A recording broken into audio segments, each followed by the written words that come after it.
viral news. Mag-ina todo iyak sa nangyari ng kanilang mahal sa buhay. Paalala lang po, ang video na ito ay base lamang sa nakalap na impormasyon at nag-viral na rin sa iba't ibang platform, maging sa social media at Instagram. Bumuhos ang luha ang mag-ina matapos naghayag ng kanilang saloobin kaugnay ng pakikipaglaban ni Alexa Gutierrez sa leukemia. Si Alexa ay misis ng isa sa mga anak nina Annabel at Eddie Gutierrez na si Elvis Gutierrez. Annabel says, "Don't worry na kalbo ka, para sa akin ikaw ang pinakamagandang kalbo."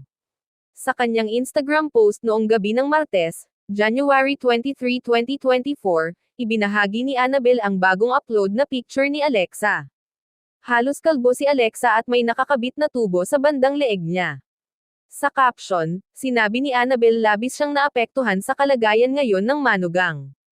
Hindi raw siya makapaniwala dahil, ang napakabait na manugang at sobrang masinop sa asawa at mga anak. Parang tunay na anak na raw ang turing niya kay Alexa mula pa noong magnobyo pa lamang sila ni Elvis, hanggang sa magpakasal sila at magkaanak.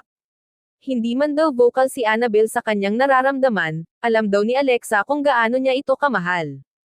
Naniniwala rin daw si Annabel na gagaling si Alexa. Buong caption ni Annabel, published as is, "Sorry Alexa, ngayon lang ako nag-comment sa'yo kasi sobrang affected ako sa nangyari sa'yo. Hindi pa rin ako makapaniwala, kasi ang bait-bait mong manugang at sobrang masinop sa asawa at mga anak mo. Matagal kang nakatira sa akin, BF pa lang kayo ni Elvis hanggang sa ikasal at magkaanak kayo ay magkasama parent tayo sa bahay kaya para na talaga kitang tunay na anak. Lex, lahat kami ay nagdasal para sa iyong paggaling. Ikaw, ano ang masasabi mo? Kung bago ka pa lang sa showbiz ko, please huwag kalimutan mag-subscribe, mag-like at i-click ang notification bell upang lagi kang updated sa susunod na mga showbiz ko.